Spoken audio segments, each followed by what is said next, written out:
Pues bien, este es nuestro tema de análisis hoy en el informativo USA. Por eso saludamos al profesor distinguido emérito de Stony Brook y docente e investigador de Penn State University, César Torres. Bienvenido, señor Torres. Buenas noches, Yalena. Buenas noches, Roberto. Es un gusto estar en el programa con ustedes. Gracias. Quisiera preguntarle qué tan común es que los deportistas sufran este tipo de lesiones. Ya lo veíamos que son deportes de alto impacto, pero ¿qué tan común y frecuente es? Las investigaciones sobre el tema están en curso. No hay datos definitivos sobre la incidencia de los deportes de alto riesgo como el fútbol estadounidense, el rugby, el boxeo, mismo el fútbol, entre otros deportes, y establecer una relación de causalidad con las encefalopatías traumáticas. Se sabe que los golpes a la cabeza producen conmoción cerebral y la acumulación de conmoción cerebral desencadena una lesión cerebral crónica. No hay datos definitivos, pero sí hay datos que demuestran que se están detectando, diagnosticando más casos de este tipo, no solamente en el fútbol estadounidense, sino también en otros deportes como los que mencionaba anteriormente.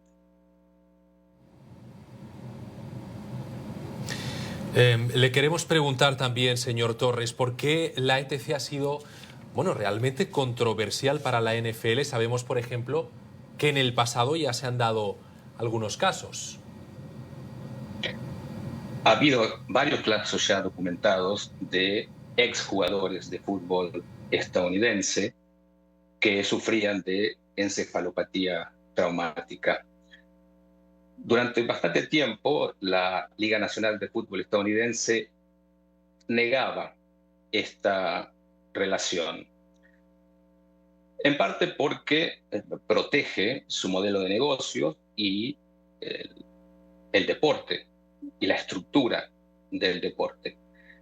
Sin embargo, la evidencia de los últimos 20 años es bastante determinante en relación a una relación entre este deporte y este tipo de lesión cerebral crónica. Hace ya unos cuantos años, un grupo de jugadores fue a la corte en contra de la Liga Nacional de Fútbol estadounidense, argumentando que su participación en el deporte había causado esta enfermedad. Se llegó a un arreglo, hubo una cantidad de dinero muy voluminosa que fue destinada a ayudar a una cantidad de jugadores, más de 1.500, para que puedan tener un tratamiento adecuado y poder llevar adelante sus vidas con esta enfermedad. Es solamente en los últimos años que esta institución deportiva aceptó que el fútbol estadounidense es un deporte de altísimo riesgo y que las conmociones cerebrales crónicas presentan un riesgo enorme para quienes practican el deporte. Eso quería preguntarle puntualmente, ¿qué tanto se expone la salud de estos deportistas practicando justamente este tipo de deporte, señor Torres? El riesgo es muy alto porque, como es bien conocido, es un deporte en el cual se producen muchos golpes a la cabeza de un impacto muy alto. Pero también sabemos ahora que no solamente son los golpes a la cabeza que se sufren durante la competición, sino también durante el entrenamiento. Y estas conmociones cerebrales se van acumulando a través de los años. En general, quienes practican este deporte comienzan desde muy pequeños a aprender el deporte, a entrenar, de manera que los años de práctica de este deporte, tanto en entrenamiento como en competición, genera una enorme cantidad de conmociones cerebrales.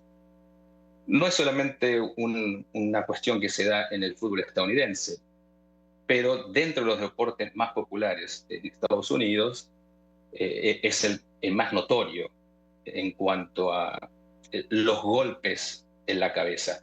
También se dan en el hockey sobre hielo, como decíamos anteriormente en el rugby, quizás con un poco menos de frecuencia, pero en el fútbol también, con el golpe de la cabeza, con la pelota, con los cabezazos. Si bien se ha aprendido muchísimo sobre cómo prevenir, tratar este tipo de situaciones, también queda muchísimo por aprender. De manera que todavía hay cierta incertidumbre sobre el impacto total que puede tener en la vida de las personas las encefalopatías traumáticas. Y muchos jugadores también, bueno, pues son niños, ¿no?, que inician a practicar deportes. ¿Cómo se puede proteger, señor Torres, a las generaciones futuras? Ese es un tema bien interesante y a la vez complicado. En general, se defiende el deporte entre los jugadores adultos en base a la autonomía personal, el respeto a esa autonomía, el informe consentido, de manera que priva una actitud antipaternalista. La Liga Nacional de Fútbol estadounidense presenta los riesgos del deporte y si los adultos informados lo aceptan, pues ahí termina su responsabilidad. Yo creo que la responsabilidad es mayor, hay un deber de cuidado de las instituciones deportivas frente a los y las participantes, incluso a los adultos. Pero en el caso de los niños, niñas, los y las jóvenes, la situación es más complicada porque aún no tienen la capacidad para poder tomar decisiones en relación a estas actividades de riesgo, porque es muy difícil que puedan comprender los riesgos que esto representa para su vida futura. De manera que sería más defendible una actitud paternalista, al menos hasta que son capaces de comprender la naturaleza del deporte, los riesgos, los daños posibles y cómo esto puede impactar en los planes de vida futuro de estos y estas jóvenes. De manera que las instituciones deportivas tienen un deber de cuidado. Se pueden minimizar el riesgo y los daños manipulando las regulaciones y las reglas, pero en el caso del fútbol estadounidense es inherentemente eh, peligroso. De igual manera, el boxeo. Se pueden utilizar cascos, se pueden utilizar guantes, por ejemplo, que minimicen el peligro y el daño. Algo similar sucede en el fútbol estadounidense, pero es imposible eliminar el riesgo. De manera que tienen que intervenir las instituciones deportivas, así también como las familias, que deben ser informadas sobre los potenciales consecuencias que puede tener la participación en deportes de alto riesgo en la vida futura de esos niños, niñas y jóvenes. Es muy importante lo que usted dice, las instituciones deportivas tienen parte de la responsabilidad, pero también nosotros como padres que a veces queremos que nuestros hijos desde muy temprano inicien una disciplina con un deporte. Ya usted nos hablaba de algunos deportes que pueden ser riesgosos, pero ¿cuál es el mensaje puntual que podría darle a esos papás que quieren ver a sus hijos a temprana edad desarrollando un deporte? Los mismos valores que se pueden aprender practicando fútbol estadounidense o boxeo o rugby, se pueden aprender practicando otros deportes de menor riesgo. Uno al menos podría retrasar el inicio de participación en estos deportes para que el cuerpo, el desarrollo de esos niños, de esas niñas, esté mejor preparado para poder absorber y tratar con ese riesgo, con los golpes a la cabeza. Uno de los problemas, entre comillas, que presenta el fútbol estadounidense es que culturalmente en este país tiene una presencia enorme, tiene un arraigo social enorme, De manera que es muy difícil cambiar esas condiciones de sociabilidad. Los niños fundamentalmente son estimulados a participar en el fútbol estadounidense. Retrasar el inicio, asegurarse que